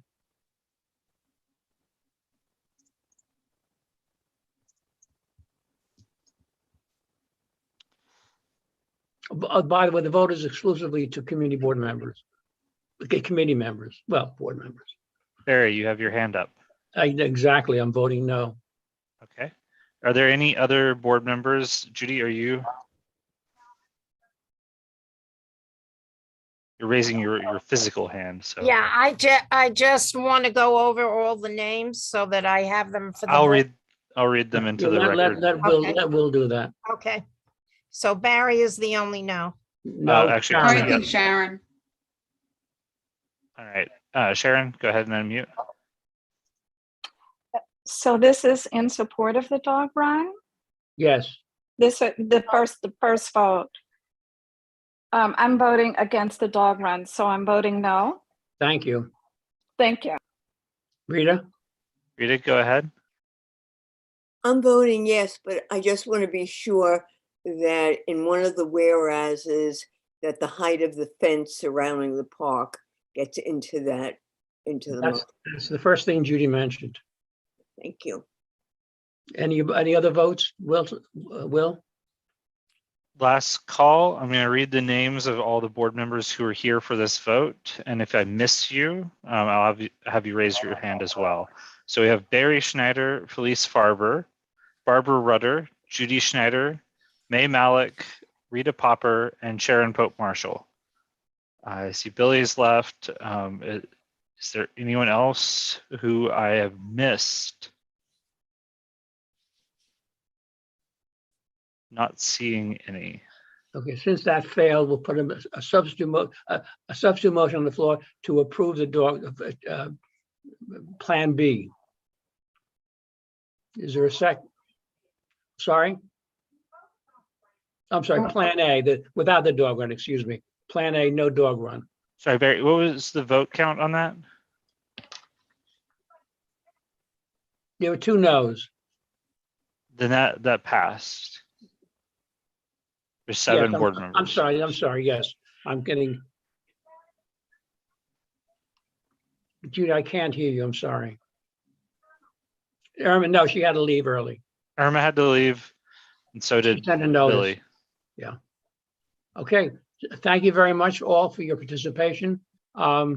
We will be voting on this at the full board at the February full board meeting, which is the 3rd Wednesday, unless the calendar Give me one sec. Yeah, it's the 3rd Wednesday, February 16th. I will. Okay, thank you very much all. We're going to move the agenda to the report from the New York Parks Department. Sheena Kaufman, District Manager. Sheena, it's all yours. You have a hand up from Sharon Pope Marshall. Sharon, yes. Yes, please. Okay, Sharon, go ahead. I just wanted to know if we could notice the community, and especially at the dog run, a couple of weeks in advance, since many of the community residents were concerned of the short notice. Well, I'm going to put the newsletter sign up in the chat again, and I'm just going to encourage everyone to again sign up for the newsletter if you're interested in staying involved in this issue. Okay, thank you, Will.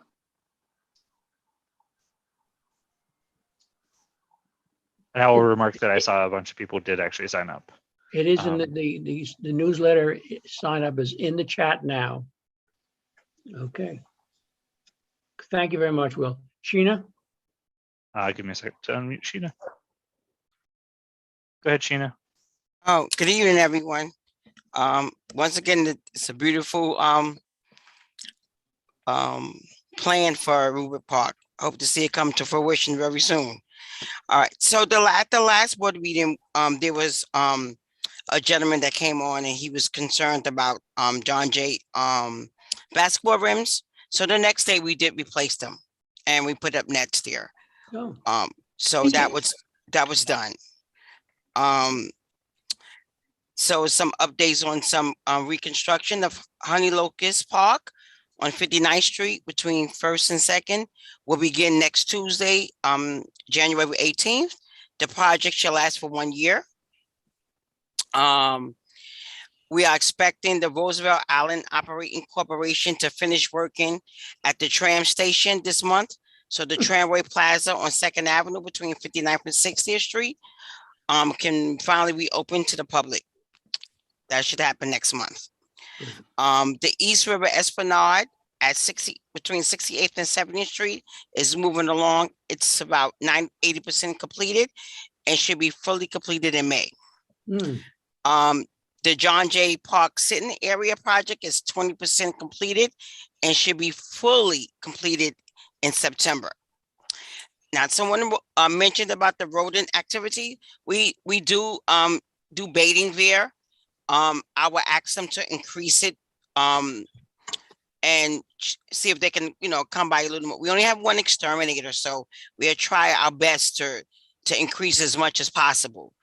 I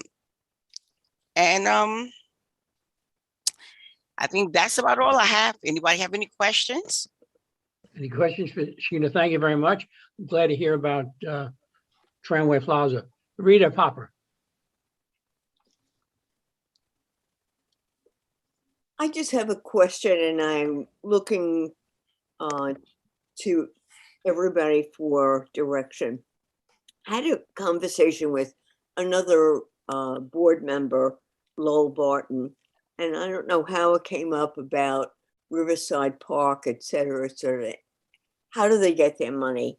And he said, developers on the west side are made to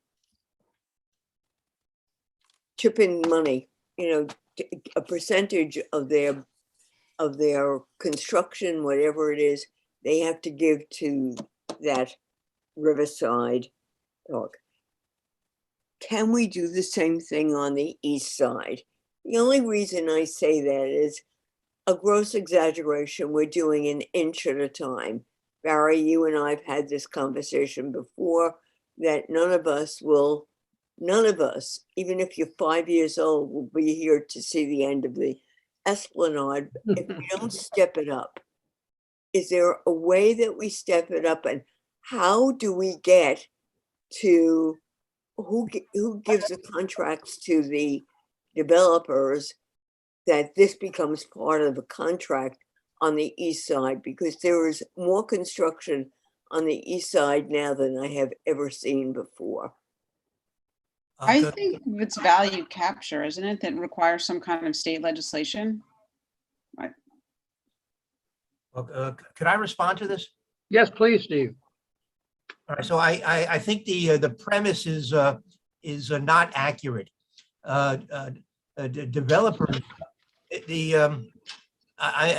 maybe someone is confused because of the way in which Riverside Park South between 59th and 72nd Streets was funded. That was funded by the people who developed, began actually under Trump, the series of high-rise buildings along Riverside Boulevard adjoining the park, and the park was part of the original site. So it was part of the negotiation over the ULURP, I believe, of that whole development, that some of the acreage would be set aside for parkland, and then it would be funded by the high-rise development next to it.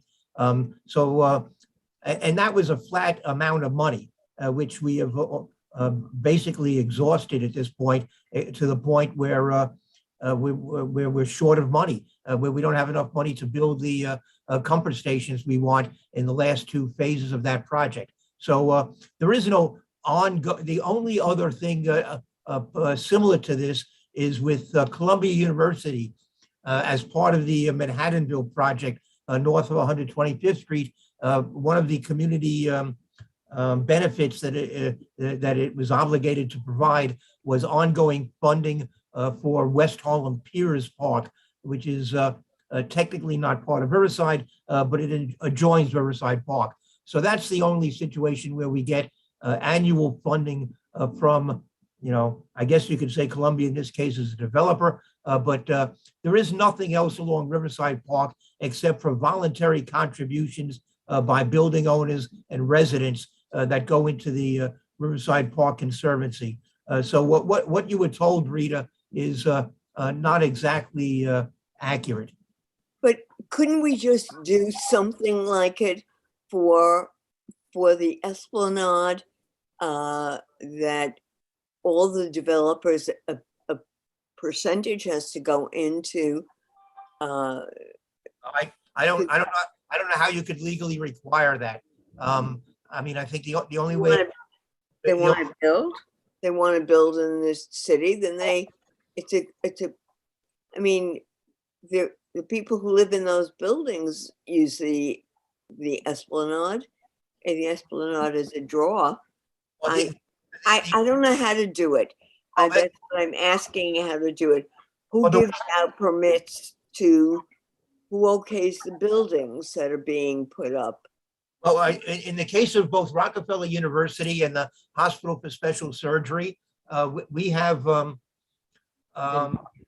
required them, because they are using airspace over the highway and right, joining the Esplanade. We have required them to make contributions to improve sections of the Esplanade adjoining their complexes. So that's an analogous situation where we've gotten people who are doing developments next to the Esplanade to make payments and to improve the Esplanade. They were excellent neighbors and they did a great job. I just was, just because it wasn't done doesn't mean it can't be done. I don't know. There's a new sheriff in town. Maybe we have some pull, or if we don't ask, we'll never know. Well, we have now received a substantial amount of money from the city budget. The last mayor last year added another $284 million to work to be done along the Esplanade, basically between 94th and 125th Streets. There is a substantial amount of money to do other work going further north. There is work that is being done in the Community Board 8 area, which was previously funded by the last administration. I don't know that we have, in terms of the work to be done on the Esplanade itself, I don't know that we have a shortfall there. We're using city money for the most part, except where we have Rockefeller and HSS providing funding. Thank you. Thank you, Steve. Thank you, Rita. Barbara Rutter and then Jennifer Ratner. Jennifer's going to say some of the things I'll say. I'm going to let her talk about places that are there. Steve said a lot of what I was going to say. The other developer, the one that used to be Doctors Hospital, he gave money, but more to Carlshires Park. Rita, if you just listen to our community board, when we do get new development, we've asked for an elevator by the subway. There's so many priorities. It's hard to know what's number one. Believe me, you know that I love the Esplanade and I worked on it and would have loved to have done even more. The one area that really, really bugs me are the private schools.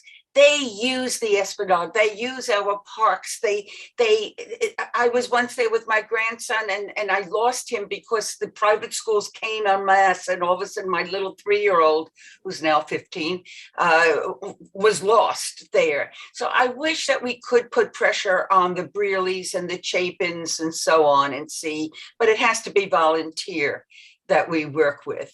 And I agree, I wish it was faster, but we are getting there. And it was old. It's older than the West Side. So we're starting from scratch.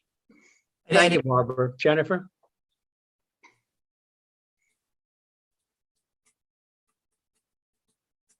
Sorry.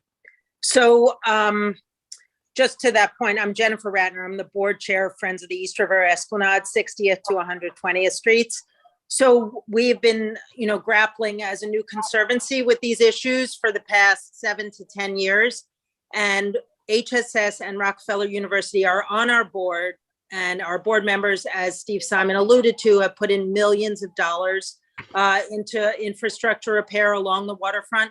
Our conservancy, over just 7 years or so, has raised hundreds of thousands of dollars actually from not just private donations, but also from a lot of developers, from almost all the private schools that abut the Esplanade also have given us not that huge amount of money, but have been consistent donors. And with that money, we've done, we're very proud that our advocacy led almost directly to the $284 million that was allocated in the budget and for the East Harlem waterfront. And, we're using the money to do things like events, free events, a whole really popular series of events on the waterfront. And also we just bought the solar trash cans, the Big Bellies. We just bought 2 of them that the Parks Department, that Sheena just helped us put in on the Esplanade.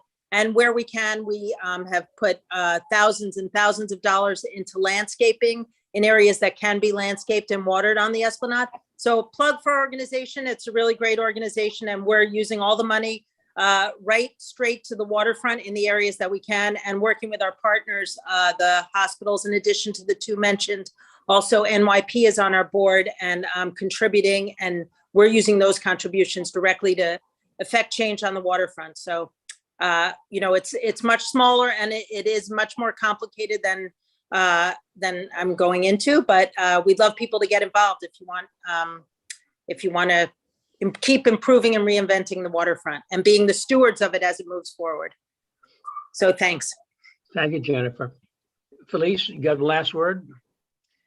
I think it's been great. I appreciate everybody's time and effort. And I think that, can I move to adjourn? Absolutely. Everyone's waving their hand enthusiastically. Felice, thank you. And thank you everyone for attending, and thanks for the contributions of the Parks Department on the Rupert Park, a marvelous presentation. That's going to be a real game changer. Appreciate it. Good night, everyone. Stay safe. All right. Thank you all. Thank you, Steve.